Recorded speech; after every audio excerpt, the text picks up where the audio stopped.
أشهد أن لا إله إلا الله। ওকে, আপনারা প্রস্তুত? তাহলে আমরা শুরু করছি। এই পর্বে নিজের ব্যাপারে আমি আপনাদের কিছু বলবো। এটা কোরআনের সাথে প্রাথমিক পরিচয় পর্ব হওয়ার কথা ছিল, আর আমি যেভাবে কোরআনকে মানুষের সাথে পরিচয় করিয়ে দেই সেটা খুবই ব্যক্তিগত, গতানুগতিক কোনো নিয়মে না, যেমন আগে থেকে বানানো কোনো পাওয়ার পয়েন্ট প্রেজেন্টেশনের মাধ্যমে বক্তব্য উপস্থাপন করা, এমন কিছু না। আসলে আমি আমার নিজের জীবনের অভিজ্ঞতাকে পুঁজি করে কোরআনের সাথে সবাইকে পরিচয় করিয়ে দিতে চাচ্ছি। আমি মুসলিম ঘরেই বড় হয়েছি, কিন্তু আমি এমন কোনো পরিবেশে বড় হইনি যেন ছোটবেলা থেকেই কোরআন পড়ছি, এর অর্থ জানছি, কিংবা পুরোটা একবার হলেও অর্থ সহকারে পড়েছি, এগুলোর কোনোটাই করিনি। এজন্য আমি ঠিকভাবে জানতামও না এটা আসলে কি। আর এমনকি নিউ ইয়র্ক সিটিতে কলেজে যাই যখন, তার আগ পর্যন্ত ওইভাবে ধর্মের সাথে আমার যোগাযোগও ছিল না। নিউ ইয়র্কে আমি স্কুলে গিয়েছি। যখন আমি আমার ধর্মকে নতুন করে আবিষ্কার করা শুরু করলাম, তখন আমি আসলে একাই থাকছিলাম, নিজের মতো করে।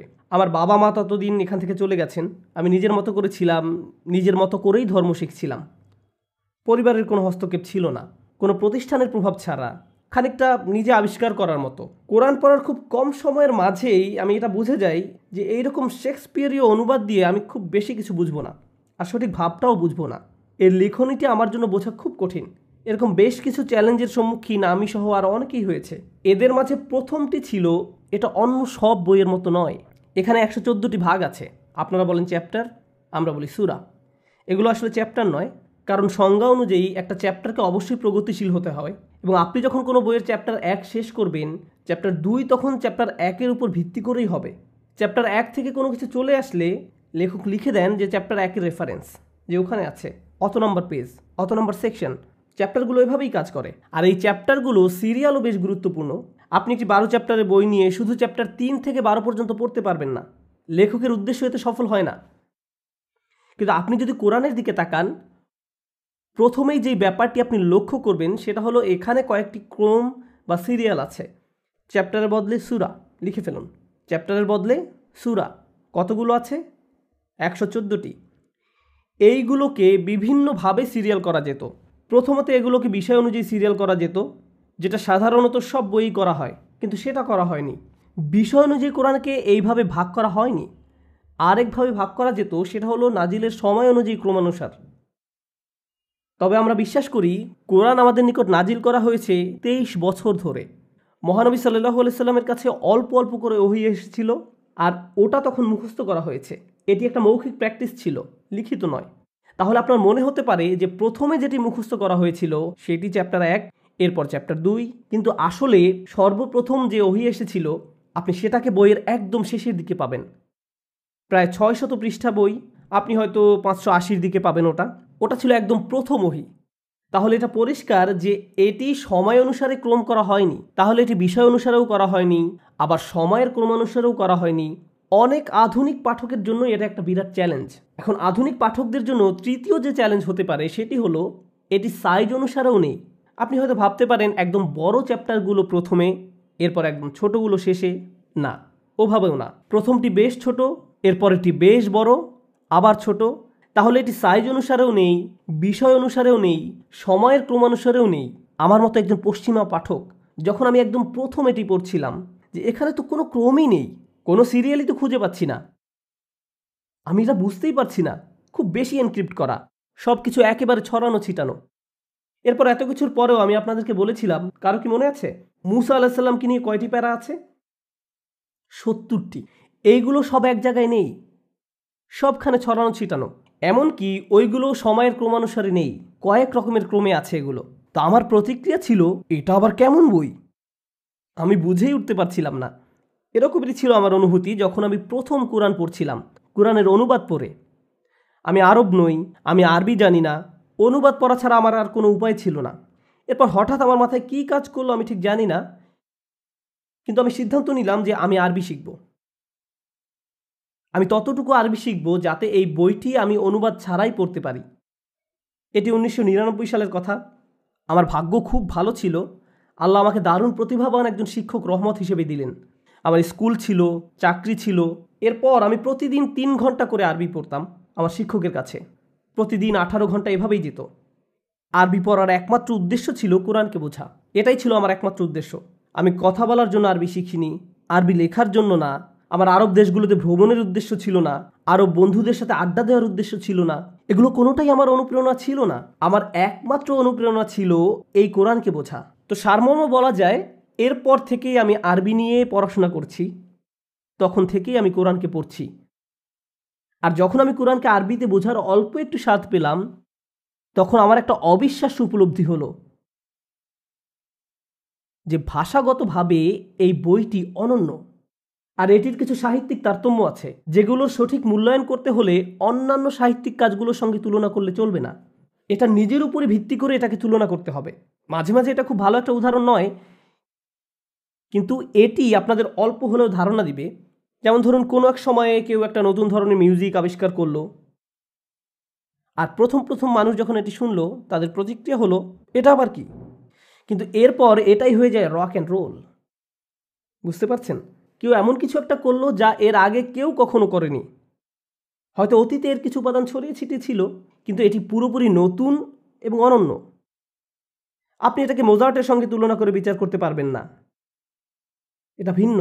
এটা ঠিক যেসব কর্মের মানের সাথে অভ্যস্ত ওই অনুযায়ী নাও হতে পারে। এই জন্য আমি এই ব্যাপারটা আজ হাইলাইট করতে চাই যে কি আসলে কোরআনকে অনন্য করেছে। আর ব্যক্তিগতভাবে আমি সম্মোহিত। আজ পর্যন্ত এই বইটির দ্বারা আমি সম্মোহিত। যতই আমি গবেষণা করি, ততই আমি বসে বসে ভাবি, ওয়াও, আল্লাহ পাকের বাণী। এটি আমি ব্যক্তিগতভাবে করি, কারো উপর এটা চাপিয়ে দিচ্ছি না। আমি আমার নিজের মোহের কারণে এটা করে ফেলি। যারা জানে না তাদের জন্য বলছি, ইসলামিক স্টাডিজ কয়েকটি বিষয় বিভক্ত। কেউ যদি বলে সে ইসলাম নিয়ে পড়াশোনা করবে, সে কয়েকটি বিষয় নিয়ে পড়তে পারে। আরও 15 বছর আগে আমি সিদ্ধান্ত নিয়েছিলাম যে আমি শুধু আরবি ও কোরআন পড়ব। আর এই দুইটা বিষয় নিয়ে আমি এতই মুগ্ধ যে আমি আর কোনো কিছু নিয়েই পড়াশোনা করিনি। ইসলামের অন্যান্য বিষয় নিয়ে আমার প্রশ্ন আছে, হাদিস শিক্ষা, সিরাত শিক্ষা, আর অনেক ভাগ আছে, আইন, শরিয়া, থিওলজি ইত্যাদি। এসব বিষয়ে আমার মনে প্রশ্ন আসলে আমি আমার বন্ধুদের জিজ্ঞেস করি, যারা ওই সব বিষয়ে আলেম। ওদের জবাবই আমার কাছে যথেষ্ট। এসব বিষয়ে আমার প্রাথমিক জ্ঞানটুকু আছে, কিন্তু কোরআনের ব্যাপারে আমি আমার নিজেকে সামলাতে পারিনি। আমি আপনাদের সাথে তার মাঝে কিছু কিছু ব্যাপার শেয়ার করতে চাই, আপনাদের অন্তত কিছু ধারণা দেয়া যে কেন কোরআন সাহিত্যিক দিক দিয়ে অনন্য। আপনাদের তো বলেছিলাম এটা কি প্র্যাকটিস ছিল, মৌখিক না লিখিত? মৌখিক। তাহলে এটি একটি মৌখিকভাবে সংরক্ষিত টেক্সট। এখন আপনারাই আমাকে বলুন, কোনটা সংরক্ষণ করা কঠিন, লিখিত কিছু নাকি মৌখিক কিছু? মৌখিক। সবাই তাহলে স্বীকার করছেন মৌখিক এমন কোনো কিছু ঐতিহ্য সংরক্ষণ করে রাখা বেশ কঠিন। একটা উদাহরণ দিই। যদি আমি চুপি চুপি এরিকার কানে কিছু বলি আর তাকে বলি যে আপনি একইভাবে এটা পাশের জনকে বলুন, আপনি তার পাশে, সে তার পাশে, এভাবে পুরো ক্লাস। আমরা শেষ মানুষটার কাছে যদি যাই আর আমি এরিকাকে বলেছিলাম বব জোকে ধাক্কা মেরেছে, এরপর সে আরেকজনকে, এরপর সে আরেকজনকে, এভাবে চলেছে। আসল কথাটি কি ছিল? বব জোকে ধাক্কা দিয়েছে। এবং শেষ মানুষটির কাছে যাওয়া পর্যন্ত হবে বব জোয়ের বাড়ি পুড়িয়ে দিয়েছে, তার গাড়ি চুরি করেছে এবং গ্রামের সবাইকে মেরে ফেলেছে। মৌখিক প্র্যাকটিসে এমন কিছুই হয়ে থাকে। কেউ ইচ্ছা করে আসলে কথাটা পরিবর্তন করে না, কেউ ব্যাপারটাকে তার নিজের মতো করে বলতে যায় আর অল্প একটু পরিবর্তন করে ফেলে। কেউ অর্ধেক ভাগ, কেউ 1 ভাগ, আরেকজন 1 ভাগ, কেউ বা 2 ভাগ, এভাবে পরিবর্তন হয়। 2% কোনো ক্ষতি করার কথা না, তাই না? কিন্তু এটি যখন একটা বিপুল পরিমাণে লোকজনের মাঝ দিয়ে যায়, তখন আর এটাকে চেনাই যায় না। এই ধরনের পরীক্ষা, এই ধরনের যোগাযোগ পরীক্ষা মনোবিজ্ঞানে সবসময় করা হয়। মৌখিকভাবে কিছু সংরক্ষণ করা প্রায় অসম্ভব, আর যতই এটা ছড়াবে ততই পরিবর্তিত হবে। এটাই যৌক্তিক। তুলনা করলে দেখা যাবে লিখিত কিছু সংরক্ষণ করা নিরাপদ। একেবারেই যে নিরাপদ তা নয়, এমন না যেন আমাদের ব্যাকআপ স্ক্যান কপি আছে, ক্লাউড ড্রাইভ আছে ওই সময়, কিন্তু এরপর নিজের স্মৃতি থেকে হয়তো আবার লিখতে হতে পারে। তাহলে আপনার কাছে কিছু লেখা থাকলেও সেটি 100% নিরাপদ নয়। এরপর এই লেখার সত্যতার ব্যাপারে কিছু সংশয় থাকতে পারে, আমার মতে সেটাও যৌক্তিক। কোনো লেখার উৎস নিয়ে কারো সংশয় থাকতেই পারে। কোরআনের যে যুক্তি, আমাদের নবীর যে দাবি, এমনকি ওই সময়ের কিছু সংশয়বাদীরা প্রশ্ন করেছিল যে তার উপর কি করে বই নাজিল হবে, তিনি তো পড়তেই পারেন না। তিনি যে কোনো বই লিখতে পারবেন না তা তো স্পষ্ট, কিন্তু তিনি তো পড়তেও পারেন না। তাহলে কিভাবে তিনি লিখবেন? এটি ছিল শুধুই মৌখিক। এরপরে বইটি যখন সংকলন করা হয় তখন এটি মৌখিক ছিল না, এটি লিখিত ছিল। কিন্তু ওই মৌখিক ক্রমে ছিল না যেটা আমি বলেছি, যেটি আরেকটা জটিলতা বাড়িয়ে দেয়। এখন মুগ্ধ করার ব্যাপার হলো রাসূল সাল্লাল্লাহু আলাইহি সাল্লামের এই ক্যারিয়ারে রাসূল সাল্লাল্লাহু আলাইহি সাল্লাম 23 বছর কাটিয়েছেন একজন রাসূল হিসেবে। এই সময়ের মাঝে প্রায় লক্ষের কাছাকাছি মানুষ মুসলমান হয়েছে। আর এর মাঝে অনেকেই, বেশ কিছু মানুষ পুরো কোরআনটা মুখস্থ করেছে, পুরো আজকের 600 পৃষ্ঠা। আজকেও মুসলিম বিশ্বের সবচেয়ে জনপ্রিয় ঐতিহ্য হলো কোরআন মুখস্থ করা। এই মানুষগুলো শুধু কোরআন মুখস্থ করে বসে থাকেনি, বরং অনেক দূরের দেশে ভ্রমণ করেছে। তারা মূল ভূমি থেকে তখন বিচ্ছিন্ন। এমন না যে ইমেইলের মাধ্যমে তারা নিজেদের মাঝে যোগাযোগ রাখত। প্রাচীন যুগের ব্যাপার এটি। একবার চলে আসলে যোগাযোগের ব্যবস্থা নেই। যদি কোনো বার্তা পাঠাতেই হয় কয়েক মাস লেগে যেতে পারে, কারণ ঘোড়া তার মতো করে সময় নেয়। এই মানুষগুলো ছড়িয়ে পড়লো আর তারা তাদের নিজেদের গ্রামে কোরআন শেখানো শুরু করলো। এখন যদি আপনি যৌক্তিকভাবে দেখেন, এরকম অনুমান করতে পারেন যে 1 বছরের মাঝে তাদের মধ্যে 1000 রকম কোরআন থাকা উচিত। এরকম একটা মৌখিক টেক্সট অগণিত পরিবর্তিত রূপ থাকা উচিত ছিল। এমনটাই হওয়া উচিত। আমরা সময় টেনে আজকের দিনে 2013-তে চলে আসি। আরভিং মসজিদে কোরআন মুখস্থের একটা প্রোগ্রাম আছে। ছেলেপেলেরা এখানে কোরআন মুখস্থ করে। আমার মেয়ে কোরআন মুখস্থ করে পার্ট টাইম। আমিও কোরআন মুখস্থ করি পার্ট টাইম। এভাবে পার্ট টাইম করে আমি প্রায় অর্ধেকটা মুখস্থ করেছি। বেশ অলস আমি। এতদিনে আমার শেষ করে ফেলা উচিত ছিল। তো পার্ট টাইমে অর্ধেকটা মুখস্থ করেছি এই জন্য না যে আমার ফটোগ্রাফি মেমোরি আছে, বরং কি যেন আছে এই বইটাতে। এটি মুখস্থ করা বেশ সহজ। আমি এরপর মালয়েশিয়া গেলাম। আমি মালয় ভাষা জানি না। আমি এরপর নামাজি ইমামতিতে দাঁড়ালাম। আর যখন আমরা নামাজি ইমামতি করি, আমরা নিজেদের স্মৃতি থেকে কোরআনের কিছু অংশ তেলাওয়াত করি। আমি ইমামতি করছি, কোরআন জোরে জোরে তেলাওয়াত করছি। আমার পিছনে কিছু ছোট বাচ্চারা আছে যারা কোরআন মুখস্থ করছে। আমি একটি শব্দ ভুল করলে 3টি বাচ্চা সেটি সংশোধন করে দেয়। আমি তাদের ভাষা জানি না, তাদের সাথে আগে দেখাও হয়নি। তারা আমাকে এয়ারপোর্টে নামাজ পড়তে দেখেছে, সুতরাং তারাও যোগ দিয়েছে। মুসলমানরা এমনটাই করে। তারা যদি আপনাকে নামাজ পড়তে দেখে আর তখন নামাজের সময় হয়, তারাও আপনার সাথে যোগ দেয় আর পিছনে দাঁড়িয়ে একসাথে জামাতে নামাজ পড়ে। যদিও একে অপরকে তারা চিনে না, তবুও ওইভাবে ব্যাপারটা কাজ করে। আর আমাদের নামাজের দীর্ঘতম অংশ হলো দাঁড়িয়ে থাকা, দাঁড়িয়ে কোরআন তেলাওয়াত করা। আর যদি একজন এক শব্দে ভুল করে বা এক শব্দেরও একটি অংশ ভুল করে, সঙ্গে সঙ্গে পিছনের কেউ তাকে সংশোধন করে দিবে আর ইমাম তখন তা ঠিক করে নিবে শব্দাংশ পর্যন্ত। আরও অবাক ব্যাপার হলো, আমরা আরভিংয়ে আছি।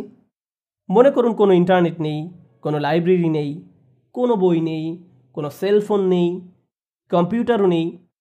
যত তথ্য আমাদের কাছে থাকে কিছুই নেই। আমেরিকার সংবিধানের কোনো কপি নেই, বাইবেলের কোনো কপি নেই, কিছুই নেই, কোনো বই নেই, কোনো তথ্য নেই। আমি চ্যালেঞ্জ করতে পারি 24 ঘন্টার মাঝে আমরা কোরআন পেয়ে যাব অরভিংয়েই। আসলে পুরো অরভিংয়েও খোঁজার দরকার নেই, এখান থেকে 5 ব্লকের মাঝেই পাবো। পুরো কোরআনটা আমরা পেয়ে যাব। কেন? স্মৃতি। কিন্তু ওটাকে আবার লিখনীতে রূপ দিতে হবে। কিছু ছেলেপেলেকে বসিয়ে দিতে হবে, সবাই 1 পৃষ্ঠা করে লিখবে, হয়ে যাবে কিছুক্ষণের মাঝেই। লেখার পর তারা যদি একটা লাইব্রেরি কপির সাথে তুলনা করে, কি হবে? একই জিনিস। এমনকি শব্দাংশ পর্যন্ত, দাড়ি কমা পর্যন্ত।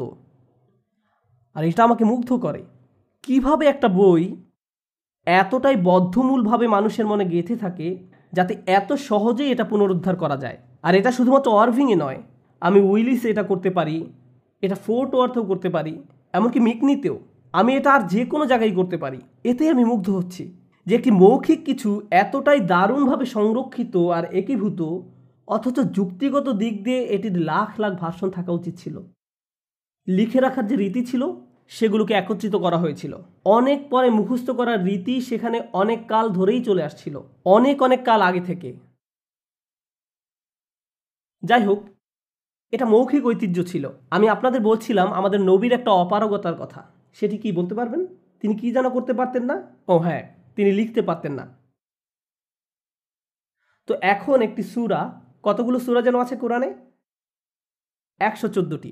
এগুলো বড় কিংবা ছোট, সবচেয়ে বড় সূরাটিতে 286টি স্তবক আছে। আমি স্তবক বলছি আপনাদের জন্য, আমরা একে স্তবক বলি না। আপনাদের জন্য 286টি স্তবক। স্তবকগুলো সব একসাথে নাজিল হয়নি, বরং প্রথমে সূরাটির অল্প কিছু অংশ নাজিল হয়, আর ইতিমধ্যে অন্য সূরার অন্য কিছু স্তবকও নাজিল হয়, আবার আরেক সূরার আরও কিছু স্তবক নাজিল হতে থাকে। আমাদের নবী সেসব পড়তেন আর সাথীদেরকে বলে দিতেন আসলে এই স্তবকগুলো ওই সূরার অন্তর্ভুক্ত, আর ওই স্তবকগুলো ওই সূরার অন্তর্ভুক্ত, আর তিনি সবসময় এভাবে বলে দিতেন। তো তার কাছে ধরুন 20টি সূরা নাজিল হচ্ছে, সবগুলোই আংশিকভাবে, সবগুলোই অল্প অল্প করে নাজিল হচ্ছে, আর তিনি তার সঙ্গীদের বলছেন কোন স্তবক কোথায় বসবে। তার সামনে কোনো কাগজে সেসব লেখাও ছিল না, থাকলেও কোনো লাভ হতো না, কারণ তিনি পড়তে জানতেন না। এই সব কিছুই ঘটছিল মুখে মুখে। একটা সময়ে সম্পূর্ণটা বলা ও সাজানো শেষ হয়ে গেল, আর আমরা একে একটা বই হিসাবে পেলাম, যা কালানুক্রমে নয়, যার আকারে বা বিষয়ের কোনো ধারাবাহিকতা নেই। মনে আছে আমি যে বলেছিলাম কোরআনের সবচেয়ে যেটি বড় সূরা, ইতিহাসবেত্তাগণের মতে এটি নাজিল হতে 10 থেকে 12 বছর সময় লেগেছিল। এই সূরাটি যখন নাজিল হচ্ছিল তখনই কোরআনের অনেক বড় একটা অংশ নাজিল হচ্ছিল, যেগুলো ছিল অন্যান্য সূরার অন্তর্ভুক্ত। সূরাটি নাজিল হলো, মানুষ তা মুখস্থও করে ফেলল, কিন্তু সে সময় তারা স্তবকের নম্বর দিত না। আমি যেমন বললাম সূরাটিতে 286টি স্তবক আছে, এটা আমি বলতে পেরেছি কারণ কোরআনের একটা ছাপানো কপিতে স্তবকের সংখ্যা দেয়া আছে, কিন্তু প্রকৃত কোরআনে কি তা ছিল? তারা কেবলই পড়ে যেতেন। সূরা বাকারা, যেটি কোরআনের দ্বিতীয় সূরা, সবচেয়ে বড় সূরা, একদিন আমি পড়ছিলাম আর কোরআনের সূক্ষ্ম তারতম্যগুলো খেয়াল করছিলাম। 286-র অর্ধে কত হয়? 143। 143। গুড, সবাই দেখছি ম্যাথে মেজর। এই সূরার 143 নম্বর স্তবকে বলা হচ্ছে, এভাবে আমি তোমাদের মধ্যম জাতিতে পরিণত করলাম। মধ্যম কথাটি সূরাটির আর অন্য কোথাও উল্লেখ নেই, এই মধ্যম আয়াতটি ছাড়া, যেটা কেবল মানুষের মুখে মুখেই প্রচলিত ছিল এবং 10-12 বছর সময় নিয়ে নাজিল হয়েছিল, যার কোনো স্তবক সংখ্যাও দেয়া ছিল না। বোর্ডে যা দেখতে পাচ্ছেন আপনারা এটিকে বলতে পারেন একটিমাত্র আয়াতের সংক্ষিপ্ত সারাংশ, একটি স্তবকের সংক্ষিপ্ত সারাংশ। এটাকে বলা হয় আয়াতুল কুরসি কিংবা সিংহাসনের আয়াত। এতে আল্লাহর সম্পর্কে বলা হয়েছে। এই আয়াতে 9টা বাক্য আছে, একটি স্তবক, কিন্তু বাক্য কয়টি? 9টি। এখন দেখুন, প্রথম বাক্যটি আল্লাহু লা ইলাহা ইল্লাহু আল হাইয়ুল কাইয়ুম। আল্লাহ ছাড়া কেউ উপাস্য নয়, তিনি চিরঞ্জীব এবং সকলের প্রতিপালক। তিনি সব কিছু দেখাশোনা করেন, কোনো কিছুই অক্ষুণ্ণ থাকে না যদি না তিনি সেটি অটুট রাখতে চান। এটাই হলো প্রথম বাক্য। প্রথম বাক্যে আল্লাহ তাআলার দুটি বিশেষ গুণের কথা বলা হয়েছে, একটি হলো তিনি চিরঞ্জীব, অপরটি প্রতিপালক। দ্বিতীয় বাক্যটিতে বলছে লা তাখুযুহু সিনাতুন ওয়ালা নাওম, তন্দ্রা এবং নিদ্রা তাকে স্পর্শ করে না। তন্দ্রা বলতে বোঝানো হয়েছে নিদ্রার পূর্ববর্তী অবস্থাকে, অর্থাৎ একটু পরেই আপনি ঘুমিয়ে পড়বেন। আপনি কোনো ক্লাসরুমে বসে থাকলে সচরাচর যা অনুভব করেন, প্রথমে তন্দ্রা, এরপরেই নিদ্রা। এরপর তিনি বলছেন লাহু মা ফিস সামাওয়াতি, এর আগেরটা কিন্তু দ্বিতীয় বাক্য ছিল। তো তৃতীয় বাক্য লাহু মা ফিস সামাওয়াতি ওয়া মা ফিল আরদ, তিনি আকাশ এবং জমিনে যা কিছু আছে সব কিছুর মালিক। আসমান এবং জমিনে যা কিছু থাকা সম্ভব সবই তাঁর। চতুর্থ বাক্য মানজাল্লাযী ইয়াশফাউ ইনদাহু ইল্লা বিইজনিহি, কে আল্লাহর কাছে মধ্যস্থতা করবে। আমি মধ্যস্থতা শব্দটি ব্যাখ্যা করব, কারণ আমি যখন অনুবাদ পড়েছি আমি এই শব্দটার মানে বুঝিনি, আর আমি ধারণা করছি আপনাদের মধ্যেও কেউ কেউ এই শব্দটার মানে বুঝতে পারবেন না। এর মানে হলো আপনি যখন কোনো সমস্যায় পড়েন চাকরির ক্ষেত্রে এবং আপনাকে এখনই বের করে দেওয়া হবে, কিন্তু অফিসের ম্যানেজার হলো আপনার মামা, তিনি আপনার এবং কোম্পানির সিইওর মাঝে এসে দাঁড়িয়ে বললেন সে তো আমার ভাগ্নে, ওকে দয়া করে আরেকটা সুযোগ দিন, এত কঠোর হবেন না। এখানে মামা মধ্যস্থতা করলেন। আপনি একটি ঝামেলায় পড়তে যাচ্ছিলেন, কিন্তু আপনার মামা ছিল বলে তিনি আপনাকে বাঁচিয়ে দিলেন। অথবা পথে পুলিশ আপনাকে আটকালো, আপনার গাড়ির জানালা দিয়ে পুলিশ দেখতে পেলেন, আপনি নিজেকে বাঁচাতে চাইছেন, সে সময় বললেন ও আপনার হ্যাটটা খুবই সুন্দর স্যার, কিন্তু এ কথায় কাজ হলো না। এরপর আপনি যখন লাইসেন্স বের করছেন তখন বললেন আমার ভাইও কিন্তু পুলিশে চাকরি করে। ও তাই নাকি, কোন এলাকার, আমি তো ওকে চিনি। আচ্ছা আপনি যান, সাবধানে চালাবেন। ফ্র্যাঙ্কের নামে সেই আইডি কার্ডটি মধ্যস্থতা করেছে। যখন আপনি এমন কাউকে চিনেন যে ঝামেলায় পড়লে আপনাকে সাহায্য করতে পারবে, সেই হলো মধ্যস্থতাকারী। আল্লাহ বলছেন কার সাহস আছে তার সামনে মধ্যস্থতা করার, যাকে তিনি অনুমতি দিয়েছেন সে ছাড়া কেউ আল্লাহর সামনে এসে বলতে পারবে না আল্লাহ প্লিজ দাঁড়ান, আমি জানি আপনি তাকে এখন জাহান্নামে নিক্ষেপ করবেন, কিন্তু সে আমার লোক। এরকমটা সম্ভব নয়। যদি না আল্লাহ এর অনুমতি দিয়ে থাকেন। তো তিনি এমন ঘটনার বর্ণনা দিলেন যা হওয়া সম্ভব নয়, তবে কিছু ব্যতিক্রম রয়েছে। এই ব্যতিক্রমটা কেমন আমরা তা এখনো জানি না, আমরা শুধু জানি তার অনুমতি ছাড়া এমন হওয়া সম্ভব না। এটা ছিল চতুর্থ বাক্য। পঞ্চম বাক্য, তিনি জানেন সামনে কি আছে অর্থাৎ তাদের ভবিষ্যৎ, এবং তাদের পিছনে কি আছে অর্থাৎ তাদের অতীত। তিনি তাদের ভবিষ্যৎ ও অতীত জানেন। এরপর তিনি বলছেন ওয়ালা ইউহিতুনা বিশাইইম মিন ইলমিহি ইল্লা বিমা শা। তার জ্ঞানের কিছুই তারা জানে না তিনি যতটুকু জানতে দিয়েছেন তা ছাড়া। তিনি সব কিছুই জানেন আর আমরা কিছুই জানি না, তাও যতটুকু জানি সেটা জানতে পেরেছি কারণ তিনি জানতে দিয়েছেন। সুতরাং আমরা যা জানি সেটা হলো ব্যতিক্রম, যা তিনি আমাদের জানতে দিয়েছেন। তারপর তিনি বলছেন ওয়াসিআ কুরসিয়ুহুস সামাওয়াতি ওয়াল আরদ। তার রাজকীয় সিংহাসন বিশ্ব জুড়ে ব্যাপৃত, অর্থাৎ তার সকল সৃষ্টি তার রাজত্বে রয়েছে, তার আরশের নিচে। আমরা জানি সিংহাসন প্রাসাদের খুবই ছোট একটা অংশ জুড়ে থাকে, প্রাসাদের সবচেয়ে গভীরে থাকে রাজকীয় আসন। আপনার সিংহাসন হয়তো বিশাল, কিন্তু তারপরও প্রাসাদের তুলনায় তা খুবই ক্ষুদ্র। আল্লাহ বলছেন তার সিংহাসনটাই সারা বিশ্বে ছড়িয়ে রয়েছে। শুধু সিংহাসন, প্রাসাদের কথা তো বাদই দিলাম। এভাবে তিনি তার মহামান্বিত ঐশ্বর্য বর্ণনা করেছেন। যাই হোক, এরপর তিনি বলছেন ওয়ালা ইয়াউদুহু হিফযুহুমা। আসমান সমূহের রক্ষণাবেক্ষণে, আসমান জমিনের এই রক্ষণাবেক্ষণ কাজেই তিনি ক্লান্ত হন না। ক্লান্তির অনুভূতি কিন্তু রক্ষণাবেক্ষণের সাথে জড়িত। অ্যাকশন মুভিগুলোতে দেখবেন সিকিউরিটি গার্ডরা সবসময় কি করে বলুন তো? সেই সুযোগেই সবাই পার পেয়ে যায়, কারণ সিকিউরিটি গার্ড ঘুমিয়ে পড়ে। আপনি যখন কোনো কিছুর পাহারা দিবেন স্বভাবতই আপনার ঘুম পাবে। আল্লাহ বলছেন আসমান এবং জমিন পাহারা দিয়ে তিনি ক্লান্ত হন না। এরপর বলছেন ওহুয়াল আলিয়ুল আযীম, তিনি সর্বোচ্চ সর্বশ্রেষ্ঠ। 9টা বাক্য হলো তো, তাই না? 1 2 3 4 5 6 7 8 9। সবাই 9টা বাক্য দেখতে পাচ্ছেন তো? এবার একটা মজার জিনিস দেখুন। প্রথম বাক্যে আল্লাহর দুটি বিশেষ গুণের কথা বলা হয়েছে, নবম বাক্যেও আল্লাহর দুটি বিশেষ গুণের কথা বলা হয়েছে, দেখতে পাচ্ছেন? দ্বিতীয় বাক্যে বলছে তাকে তন্দ্রা ও নিদ্রা স্পর্শ করে না। আর তন্দ্রা এবং নিদ্রা কিসের কারণে আসে? 8 নম্বর বাক্যে দেখুন কি লেখা আছে, ক্লান্তি। তৃতীয় বাক্য বলছে তিনি সব কিছুর মালিক। আর শেষ থেকে তৃতীয় বাক্য বলছে তার আসন সব কিছুকে ব্যাপৃত করে আছে। চতুর্থ বাক্য বলছে কেউ আল্লাহর কাছে মধ্যস্থতা করতে আসবে না, ব্যতিক্রম হলো যাকে তিনি অনুমতি দিয়েছেন। আর শেষ থেকে চতুর্থ বাক্যে বলছেন তারা কিছুই জানে না, ব্যতিক্রম হলো যা তিনি জানতে দিয়েছেন। দুটি বাক্যে দুই ধরনের ব্যতিক্রমের কথা বলছেন। আর একদম মাঝের বাক্যটিতে বলছেন তিনি জানেন সামনে যা আছে এবং পিছনে যা আছে।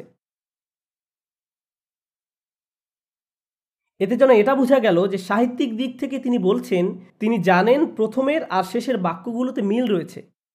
এখানে একটা সিমেট্রি কাজ করছে। এটাই একমাত্র সিমেট্রি উদাহরণ নয়, এরকম আরো শত শত উদাহরণ আছে কোরআনে। আর কোরআনের সাহিত্যিক সৌন্দর্য এর কেবল একটা বিভাগ। আমি আপনাদের এরকম আরও একটা উদাহরণ দেখাতে চাই। আমি আগেও বলেছি কোরআন ছিল মৌখিক ঐতিহ্য।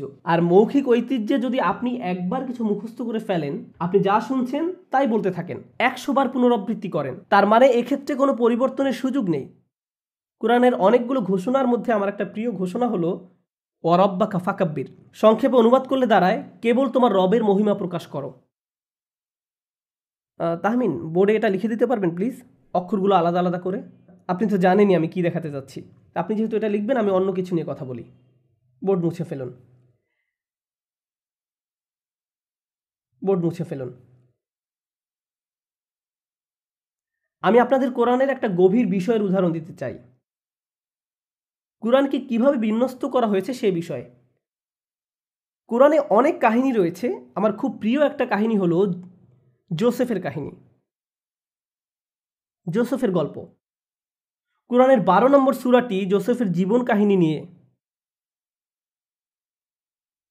তাহমিন, আমি আরবিতে লিখব। আচ্ছা, আমি লিখে ফেলি।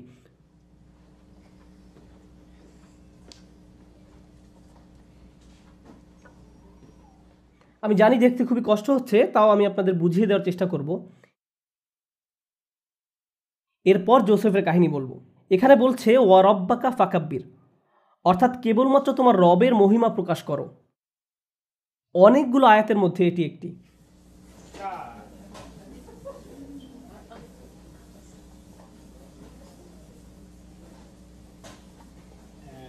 This now. Okay. এই কথাটি একটা আলোচনার অংশ বিশেষ। একটা প্যারা থেকে আমি একটা বাক্য বলছি। এটা চমৎকার একটা বিবৃতি। অন্য কোনো কিছুর মহিমার দাবি তোমার রবের মাহাত্ম্যের সমতুল্য নয়। আপনারা আরবি পড়তে না জানলেও এটা বুঝবেন। এখানে আলাদা আলাদা করে সবগুলো অক্ষর লেখা হয়েছে। আরবি অক্ষরগুলোকে সাধারণত একসাথে লাগিয়ে লেখা হয়, কিন্তু আমি এখানে ব্লক লেটারে লিখেছি আলাদা করে, যাতে আপনারা বুঝতে পারেন। বোর্ডে প্রথম আকৃতিটি দেখতে পাচ্ছেন। ইংরেজি অক্ষর আর কে আরবিতে এভাবে প্রকাশ করা হয় রব শব্দটিতে এবং এই বাক্যের প্রথম অক্ষর এটি। শেষের অক্ষরটি কি? আপনারা একই রকম আকৃতি দেখতে পাচ্ছেন। এরপর দেখা যাচ্ছে দুটি বাটির মতো আকৃতি, যাদের নিচে একটি করে বিন্দু আছে। শেষেও ঠিক একই, দুইটা বাটির নিচে বিন্দু। এরপর একটা অদ্ভুত সুপারম্যানের মতো আকৃতি দেখা যাচ্ছে। একটা অক্ষর পরেই সেই সুপারম্যানকে আবার দেখা যাচ্ছে। এ ধরনের বাক্যকে বলা হয় প্যালিন্ড্রোম। ইংরেজিতে এমন প্যালিন্ড্রোম হলো বব, প্রেসকার, অ্যানা। আপনি যদি কোনো প্যালিন্ড্রোম সৃষ্টি করতে চান, আপনাকে অগ্রাধিকার দিতে হবে কিসের ব্যাপারে? ধরুন আপনি ইংরেজিতে প্যালিন্ড্রোম বানাতে যাচ্ছেন, আপনাকে কি নিয়ে ভাবতে হবে? কোনো উত্তর নেই। এরকম নীরবতায় যখন সবাই অপ্রস্তুত হয়ে যায়, আমার বেশ মজা লাগে। আপনাকে বানানের দিকটায় নজর দিতে হবে। কিন্তু আমরা যখন কথা বলি, আমরা সাধারণত আমাদের বক্তব্য নিয়ে বেশি চিন্তিত থাকি। আপনি কি বিষয় নিয়ে কথা বলবেন তা নিয়ে চিন্তিত থাকেন। কিন্তু প্যালিন্ড্রোম সৃষ্টি করতে হলে আপনাকে আপনার বক্তব্যের কিছু বিষয়ে আপোস করতে হবে, বানানের ব্যাপারটা ঠিক রাখার জন্য। আর বানান ঠিক রাখতে হলে আপনাকে মূল বিষয়ে কিছুটা পরিবর্তন করতে হবে। কারণ এক্ষেত্রে আপনি এটা ভাবছেন না আপনি কি বলতে চাইছেন, বরং ভাবছেন এটা কেমন শোনাবে, সেটাই অগ্রাধিকার পাবে। তো ইংরেজিতে যখন প্যালিন্ড্রোম লিখি, আমরা শব্দটির অর্থের বা প্রয়োগের দিকে বেশি নজর দেই না। বিবৃতিটি ছিল কেবলমাত্র তোমার রবের মহিমা প্রকাশ করো। এটা কি কোনো অপূর্ণাঙ্গ বাক্য? হ্যাঁ, আর এটা প্রকৃতপক্ষে একটা অনুচ্ছেদের অংশ। এমন না যে নবী একদিন বললেন যে দেখো দেখো এই আয়াতটা। অবশ্য সেটা সম্ভবও না, কারণ তিনি কি করতে জানতেন না? পড়তে জানতেন না। তিনি যদি সকলকে অক্ষরগুলো দেখাতে চাইতেন, তাকে সে অক্ষরগুলো চিনতে হতো, কিন্তু তিনি তো আরবি অক্ষর চিনতেন না, তিনি শুধু বলে যেতেন। আর এই চমৎকার ব্যাপারগুলো আবিষ্কার হয়েছে শত শত বছর পরে কোরআনের ছাপানো কপি পাওয়াতে। এই আয়াতটা দেখো, না ওই আয়াতটা, এই যে এখানে একটা সিমেট্রি, আবার এখানে দেখো এই সম্পূর্ণ অনুচ্ছেদটাই সিমেট্রি। জোসেফের গল্প সম্পর্কে কিছু বলছিলাম। জোসেফের কাহিনী চমৎকার একটা গল্প, অত্যন্ত আকর্ষণীয়। এটা 12 নম্বর সূরা, যাকে 12 ভাগে বিভক্ত করা হয়েছে। জোসেফের গল্পের 12টি অংশ। গল্পের প্রথম 6 ভাগে সমস্যা তৈরি হয়েছে, আর পরবর্তী 6 ভাগে সেই সমস্যাগুলোকে সমাধান করা হয়েছে। প্রথম ভাগে তিনি একটি স্বপ্ন দেখেছিলেন, আর একদম শেষ ভাগে তার স্বপ্ন বাস্তবে রূপান্তরিত হয়েছে।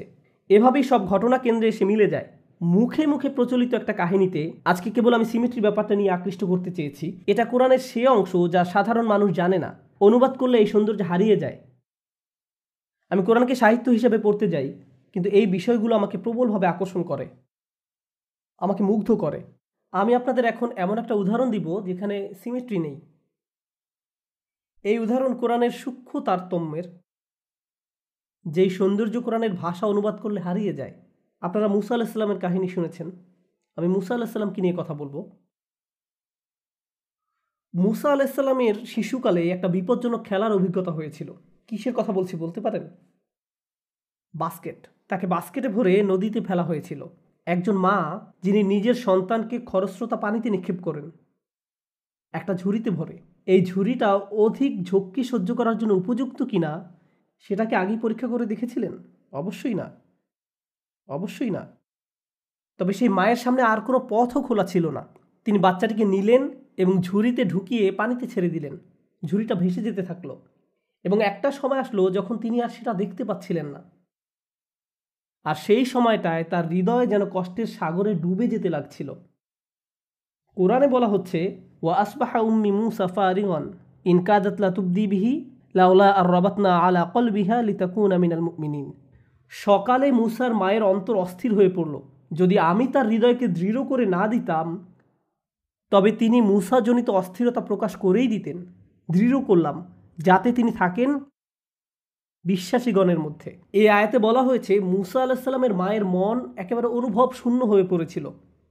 এতটাই কষ্ট হচ্ছে আপনার যে মানুষ আপনার চোখের সামনে হাত নাড়ালেও আপনি টের পাচ্ছেন না, খাওয়া দাওয়া বন্ধ করে দিয়েছেন, কথা বলেন না, সব সময় চুপচাপ থাকেন, আপনি মর্মাহত, আপনার মন আঘাতে জর্জরিত।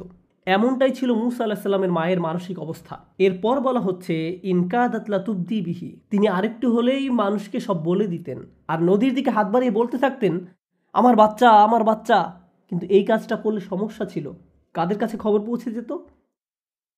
ফিরাউনের সৈন্যদের কাছে।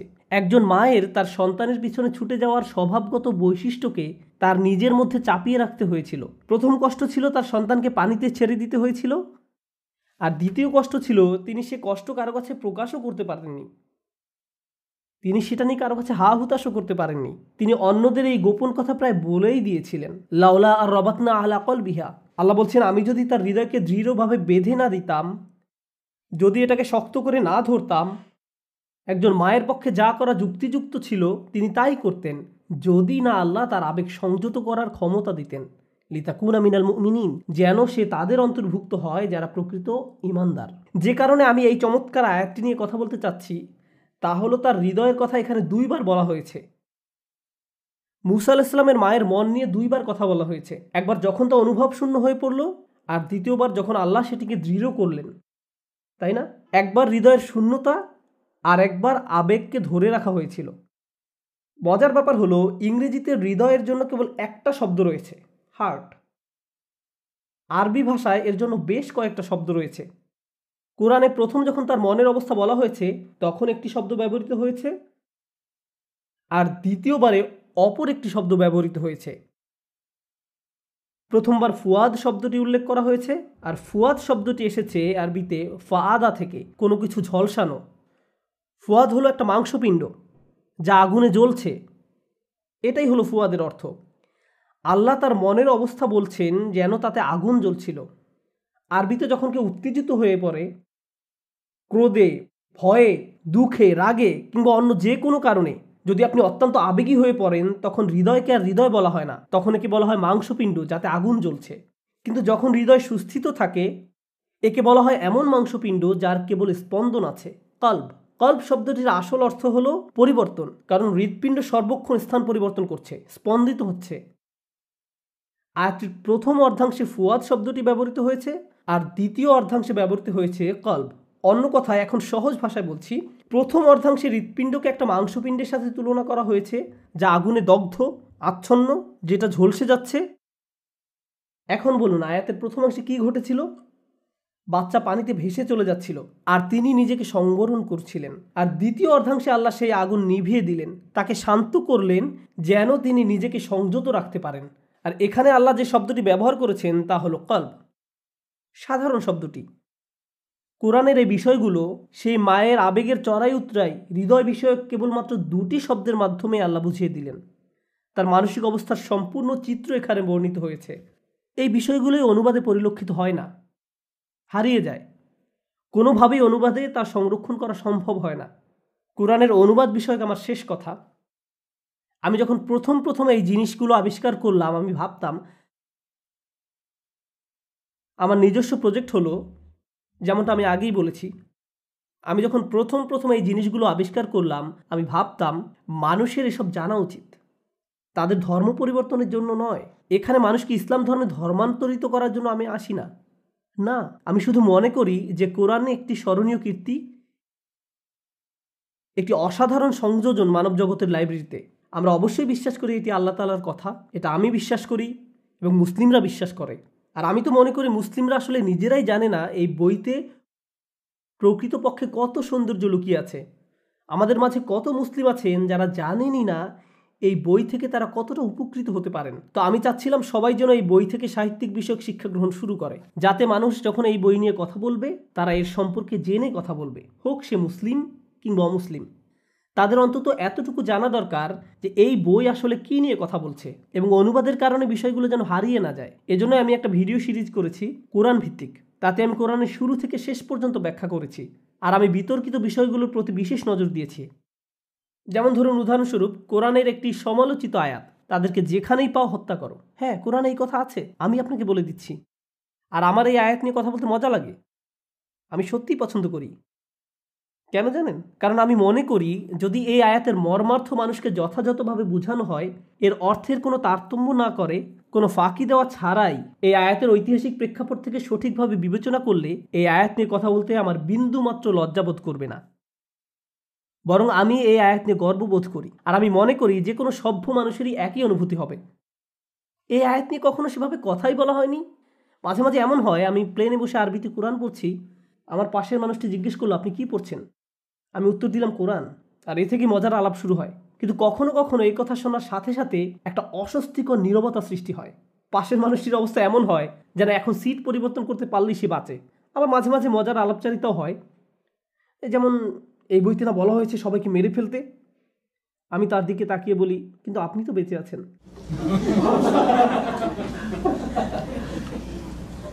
এই আয়াতে আসলে কি বলা হয়েছে? অন্য কোনো সেশনে আমি হয়তো আপনাদের কাছে তা ব্যাখ্যা করার সময় পাবো। সবসময় কোরআনের এই আয়াতগুলো তুলে ধরা হয়, আর এই সবগুলো আয়াত সবাই ব্যবহার করে এটা বলার জন্য যে মুসলিমদের চোখে চোখে রাখতে হবে, দেখো ওদের কিতাবে কি লেখা আছে।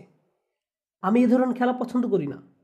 আর আপনারা খেয়াল করে দেখবেন, আপনারা চাইলে যে কোনো বইয়ের সাথে এই কাজটি করতে পারেন। যে কোনো ধর্মীয় ঐতিহ্যের সঙ্গে খুব সহজে এই খেলা খেলতে পারবেন। কিন্তু আপনি যদি সরল মনে কাউকে জিজ্ঞেস করতেন, আমি শুনেছি আপনাদের বইতে অমুক বিষয়ে কথা বলা হয়েছে, বিষয়টি আসলে কি প্রসঙ্গে বলা হয়েছে, আপনারা এই আয়াতটি কিভাবে 1400 বছর ধরে বুঝে আসছেন, অথচ কখনো এ নিয়ে কোনো সমস্যা হয়নি, আর বর্তমান সময়ে কেনই বা এ নিয়ে এত অরাজকতার সৃষ্টি হলো? এ ধরনের আলোচনা হওয়া খুবই জরুরি, আমাদের এসব বোঝা উচিত। আমি মন থেকে বলছি, একদম শেষে আপনাদের যা বলতে চাই তা হলো, এই বইটি একে এর প্রকৃত অর্থে বোঝার দাবি রাখে, যে অর্থে বইটি কথা বলছে। আর আমি আশা করি যে এক্ষেত্রে আমি সামান্য হলেও অবদান রাখতে পারবো। আর আপনাদের বলছি, বিশেষ করে যারা আজকে আমাদের অতিথি, আমি আপনাদের স্বাগত জানাচ্ছি আমার সাথে যোগাযোগ রাখার জন্য, কিংবা এই প্রশংসনীয় মানুষদের সাথে যারা এই অনুষ্ঠানটি পরিচালনা করছেন। আমি এই মসজিদের কোনো অফিসিয়াল সদস্য নই, আমি কেবল এই কমিউনিটির সদস্য। আমার স্কুল রাস্তার ওপারে, আমি সেখানে আরবি শিখাই, কিন্তু আমি সুযোগ পেলে এখানে আসি। যোগাযোগ রাখার জন্য আপনাদের সকলকে স্বাগত জানাচ্ছি। আমি বোর্ডে আমার ইমেল অ্যাড্রেস লিখে যাব, আপনারা ইমেল করতে পারেন, আমরা কথা বলবো যদি সময় হয়। আমার আসলে খুব একটা সময় হয় না, কারণ আমাকে অনেক জায়গায় যেতে হয় আর অনেক ক্লাস নিতে হয়, কিন্তু সময় পেলে আমরা একত্রিত হব, বসে কথা বলবো। আমার কোনো সমস্যা নেই এতে, আমি কিছুই মনে করি না। কারণ আমি মন থেকে বিশ্বাস করি যদি মুসলিমরা অমুসলিমদের আর অমুসলিমরা মুসলিমদের সঠিকভাবে চিনতে পারে, তবে আমরা হতে পারি এমন দৃষ্টান্ত যে সমাজে মানুষ শুধু একে অপরের সাথে বসবাস করছে না, একে অপরকে সহ্য করছে না, বরং একে অপরকে সাহায্য করছে এবং শ্রদ্ধা প্রদর্শন করছে। সহনীয়তা কোনো কৃতিত্ব নয়, আমার মনে হয় না সহনীয়তা কোনো অর্জন, তবে সম্মানবোধ একটা অর্জন। আপনি কাউকে সম্মান প্রদর্শন করতে পারবেন না যদি আপনি তাকে না চিনতে পারেন। তবে এর জন্য আমাদের কষ্ট করতে হবে, মুসলিমদেরকে এবং অমুসলিমদেরকেও। আমরা যারা এমন উদ্যোগ নিতে চাই, আমি আপনাদের প্রশংসা করি যারা এখানে এসেছেন এবং যারা এই ধর্ম সম্পর্কে ও এই ধর্মাবলম্বী মানুষ সম্পর্কে আরও জানার চেষ্টা করছেন। আমি আশা করছি আমার কথা থেকে আপনারা কিছুটা হলেও উপকৃত হয়েছেন জানার পথে আপনাদের নিজস্ব যাত্রায়। আপনি বলেছেন তাদেরকে যেখানেই পাও হত্যা করো, এটার ব্যাখ্যা করবেন? ওহ মাই গড, আপনি এখনই এটা জানতে চান? আচ্ছা, আমি তাহলে বলছি এখানে কি নিয়ে কথা বলা হয়েছে। ইসলামের ঐতিহ্যে রাসূল সাল্লাল্লাহু আলাইহি সাল্লাম শান্তিপূর্ণভাবে মক্কা শহরের মানুষকে এই ধর্মের দিকে আহ্বান জানালেন। তখন তার বয়স 40। তিনি এই ধর্মের প্রতি সবাইকে আমন্ত্রণ জানালেন, তার প্রতি যা নাজিল হয়েছে তিনি তা পড়তে লাগলেন। কেউ কেউ তাকে মেনে নিলেন, তবে বেশিরভাগ মানুষই মানলেন না, তারা বরং এতে আরও বেশি ক্ষুব্ধ হতে লাগলো। ফলস্বরূপ তাকে মেরে ফেলার বেশ কিছু প্রচেষ্টা চালানো হলো। এরপর যারা নবীকে মেনে নিলেন তাদের প্রাণহানির চেষ্টা করা হলো। এটা এমন একটা পর্যায়ে চলে গেল যখন তাদের পক্ষে সেখানে আর বসবাস করা সম্ভব হচ্ছিল না। তারা গোপনে পালিয়ে যেতে বাধ্য হলেন, ফেলে গেলেন নিজেদের ব্যবসা বাণিজ্য, নিজেদের ঘরবাড়ি, কিছু কিছু ক্ষেত্রে তাদের পরিবার পরিজন, এমনকি কয়েকজনকে যন্ত্রণা দিয়ে মেরেও ফেলা হয়েছিল। কিন্তু তারা পাল্টা কোনো প্রতিশোধ গ্রহণ করেননি। তারা অন্য একটা শহরে পালিয়ে যায়, যেখানে তাদেরকে স্বাগত জানানো হয়। ওখানকার বেশিরভাগ মানুষই ধর্মটিকে গ্রহণ করে নেয়। ওখানকার খ্রিস্টান ও ইহুদি সম্প্রদায়কে নিয়ে এক ধরনের বহু সমন্বিত সরকার গঠন করা হয়। এইভাবে তারা একটা সমাজ গঠন করে। এখন আমরা যদি রাষ্ট্রবিজ্ঞানের পরিপ্রেক্ষিতে দেখি, তাদের অবশ্যই অধিকার আছে ওই শহরের বিরুদ্ধে লড়াই করার। কারণ কি আছে ওই শহরে? তাদের বাসস্থান, তাদের নিজেদের ঘর বাড়ি থেকে তাদেরকে বের করে দেয়া হয়েছে কোনো কারণ ছাড়াই। আগ্রাসন চালানো হয়েছে তাদের বিরুদ্ধে। তাদের একমাত্র অপরাধ ছিল বিশ্বাস করা। কাউকেই তার বিশ্বাসের জন্য অত্যাচার করা উচিত নয়। শুধু যে ইসলামে আছে তা নয়, ওই সময় যদি জাতিসংঘ থাকতো তারাও এতে সায় দিত। এখন এই যুদ্ধ শুরু হলো, এটা চলতে থাকলো, কয়েকটা লড়াই হয় এবং যুদ্ধ শেষে মুসলিমরা জিতেও যায়। আর কিভাবে জিতে? মুসলিমরা প্রায় 10,000 সৈন্য নিয়ে শান্তিপূর্ণভাবে মক্কায় প্রবেশ করে। এই সংখ্যা দেখে তারা আসলে হতবিহ্বল হয়ে পড়ে।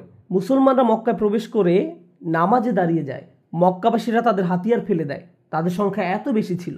এরপর রাসূল সাল্লাল্লাহু আলাইহি সাল্লাম সকল শত্রুদেরকে একত্রিত করেন, যাদের সঙ্গে এতদিন তিনি লড়াই করেছেন। তাদেরকে একত্রিত করে তিনি বললেন, আমি আজ তোমাদের তাই বলবো যা ইউসুফ আলাইহিস সালাম তার ভাইদের বলেছিলেন, আজ তোমাদের উপর কোনো অনিষ্ট আসবে না। এবং এরপর ওহী আসে। এখন ওহীতে আল্লাহ পাক বলছেন, এতদিন তোমার সঙ্গে যুদ্ধ করেছিল যারা, ওদেরকে 4 মাস সময় দাও এই ধর্মকে নিয়ে ভাবার জন্য। কোনো একটা নিরাপদ স্থানে নিয়ে যাও যাতে ওরা আতঙ্কিত না হয়। যদি তারা মুসলিম হবার ইচ্ছা পোষণ করে ভালো, তবে যদি না করে ওরা যেন আর এখানে ফিরে না আসে। যদি আসে তবে ওদেরকে যেখানে পাও হত্যা করো। তারা কতক্ষণ সময় পাচ্ছে? 4 মাস। আর এই সময় যদি তারা চলে যেতে চায় তো চলে যাক তল্পিতল্পা গুটিয়ে। যদি ইসলাম গ্রহণ করতে চাও, নিজেই যদি সিদ্ধান্ত নাও, তাহলে তুমি একজন সমমানের নাগরিক। আর যদি না হও তাহলে আমরা কাউকে বন্দি রাখবো না, কাউকে বন্দি রাখা হবে না। এই 4 মাস তোমরা যা খুশি করতে পারো, এটাই নির্দিষ্ট প্রসঙ্গে বলা হয়েছে। এটা মুসলমানদের সার্বজনীন পররাষ্ট্রনীতি নয়। রাসূল সাল্লাল্লাহু আলাইহি সাল্লাম এর পরে যা হবে তার সাথে এটা কোনো সম্পর্ক নেই। কারণ আমরা বিশ্বাস করি যে আল্লাহর শাস্তি, যেমন নূহ আলাইহিস সালামের সময়ে বন্যা, ভূমিকম্প অথবা আকাশ থেকে আগুনের উল্কা, শহর মাটির সাথে মিশে যাওয়া, এই রকম যে শাস্তিগুলো আল্লাহ পাকের, এগুলো তখনই আসে যখন একজন নবী সশরীরে ওই জাতির সঙ্গে উপস্থিত থাকেন এবং তাকে অস্বীকার করা হয়। তখন আল্লাহ পাকের শাস্তি আসে। যখন একজন নবী সশরীরে উপস্থিত থাকেন না, এমন ধরনের শাস্তি কোনো জাতির উপর আসে না। আমি আরেকটা ব্যাপারে আপনাদের প্রশ্ন করি, যখন বন্যার পানি এই পর্যন্ত ওঠে, এই পর্যন্ত শুধু নাকটাই পানির উপরে, তখন আল্লাহ পাক কি হঠাৎ করে থামিয়ে জিজ্ঞেস করেছিলেন যে তোমরা কি শিক্ষা পেয়ে গেছো, আমি পানি নামিয়ে নিচ্ছি? এমন কিছু কি ঘটে? আগুনের উল্কা যখন পড়ছিল আকাশ থেকে, কারো মাথায় পড়ার ঠিক আগ মুহূর্তে আল্লাহ পাক কি সেটা থামিয়ে দেন?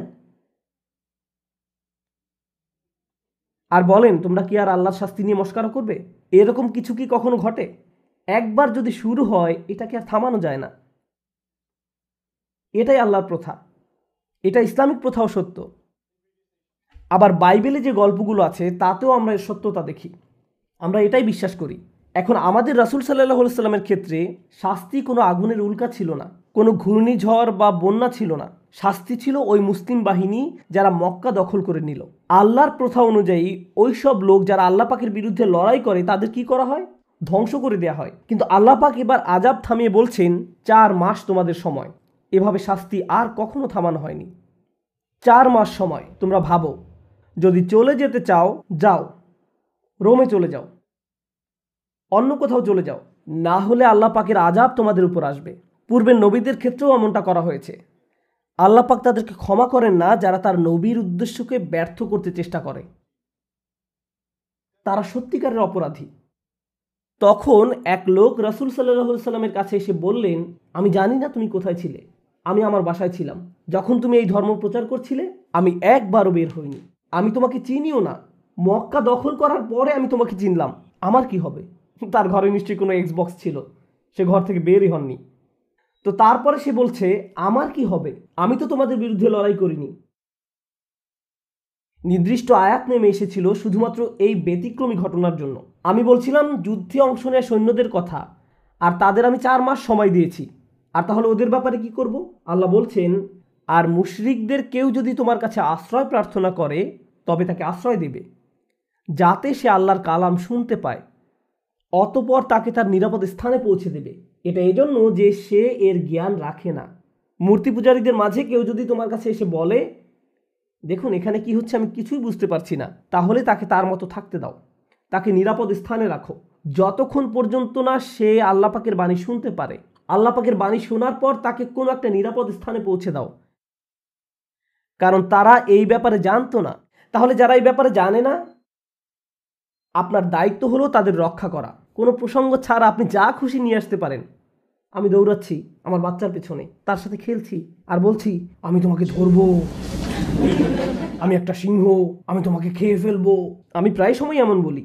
এখন আপনি যদি এটা রেকর্ড করেন, নুমান আলী খান সাহেব বলেছেন তিনি তার ছেলে মেয়েদের খেয়ে ফেলবেন, আমাদের কাছে রেকর্ডিং আছে, আপনি কি এটা বলেছেন স্যার? হ্যাঁ আমি বলেছি। আমার বাচ্চাকে জিজ্ঞেস করতে পারে তুমি কি ভয় পেয়েছিলে, সে বলবে আমি ভীষণ ভয় পেয়েছিলাম। কোন পরিপ্রেক্ষিতে কি বলা হচ্ছে? একটা লেখাকে খুব সহজেই বিকৃত করা যায়। এর মাঝের সৌন্দর্য হলো যখন আমি দেখি মানুষ কোরআনকে বিকৃত করছে, আমি আল্লাহ পাকের দেয়া কথার প্রমাণ পাই।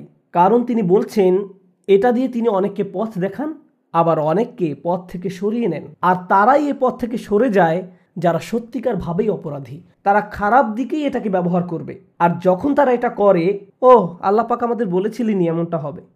আচ্ছা, বাইবেলের বেশ কিছু ব্যাখ্যা আছে, বেশ কিছু ভার্সন আছে। কোরআনেরও কি এরকম ভার্সন বা ব্যাখ্যা আছে?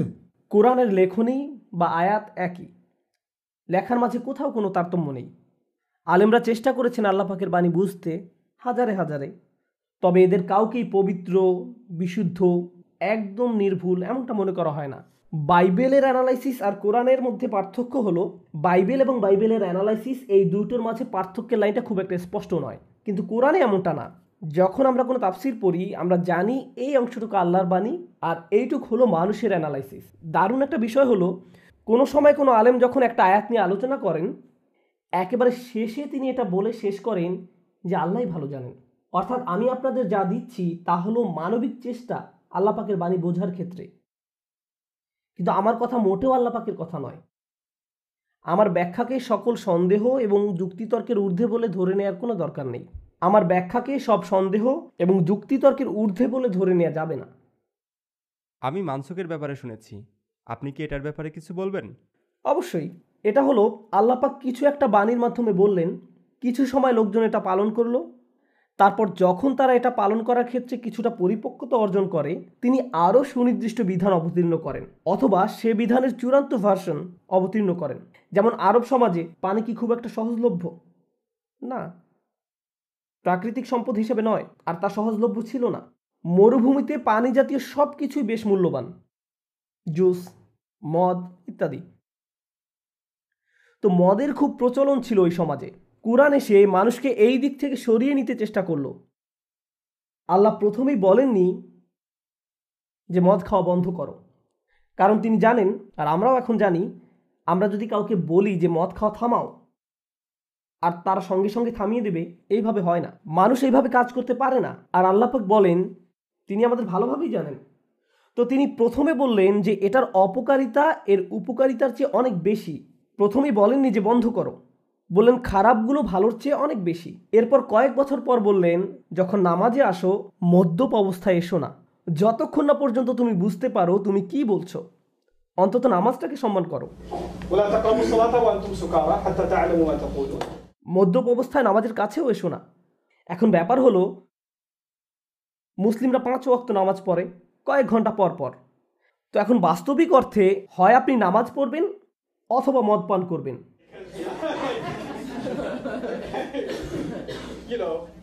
আর মদ খেলেও এখন আপনি আর বেশি খেতে পারবেন না। কেন? খুব বেশি খেলে আরো বেশি সময় লাগবে ঘোর কাটতে, নামাজ কিছুক্ষণ পরেই। সুতরাং আপনি যদি এই আদেশটি পালন করতে চান, আপনার পক্ষে আর শান্তিতে মদ খাওয়া সম্ভব না। এরপর শেষ আদেশ আসে এই ব্যাপারে যে এটি শয়তানের একটি হাতিয়ার, هل أنتم منتهون؟ এটা থেকে তোমরা দূরে থাকো। অতএব তোমরা কি এখনো নিবৃত্ত হবে না? মদ পান সম্পর্কে এটাই ছিল চূড়ান্ত আদেশ। এটাই হলো অ্যাব্রোগেশন, অর্থাৎ কিছু হালকাভাবে প্রথমে দেয়া হয়েছিল, এরপর আরেকটু, তারপর আরও একটু। একেবারে শুরুতেই বলা হয়নি যে এটি শয়তানের হাতিয়ার, তোমরা থামো। আমি ব্যক্তিগতভাবে নিজেই দেখি এর ফল। আমি আপনাদের বলছি না যে আপনারা মদ খান বলে আপনারা শয়তানের অনুসারী বা এমন কিছু, আমি এটা বলছি না। কিন্তু আমার সমাজে আমি মদের কুফল ঠিকই দেখি, সহজেই দেখা যায়। অপরাধ সংগঠনের পরিসংখ্যানের দিকে তাকান, আপনি নিজেই বলতে পারবেন। এর কুফল জানতে চান? কোনো এক শুক্রবার রাতে বেরিয়ে পড়ুন। কতজন মানুষ? আমি ঠিকই বিশ্বাস করি খুব বেশি ব্যাখ্যার প্রয়োজন নেই। তো আল্লাহ বললেন এর কুফল এর সুফলের চেয়ে বেশি। কেউ হয়তো বলবে এটা আপনার রক্ত সঞ্চালনে বেশ উপকারী, রিল্যাক্স করতে সাহায্য করে, আরও কত কি। আল্লাহ পাকের প্রথম ধাপটি এটা ছিল না যে থামো, প্রথম ধাপ ছিল এর কুফল এর সুফলের চেয়েও অনেক বেশি। তো নামাজের সময় আসন্ন, আমাদের এখন থামতে হচ্ছে। আপনাদেরকে অসংখ্য ধন্যবাদ।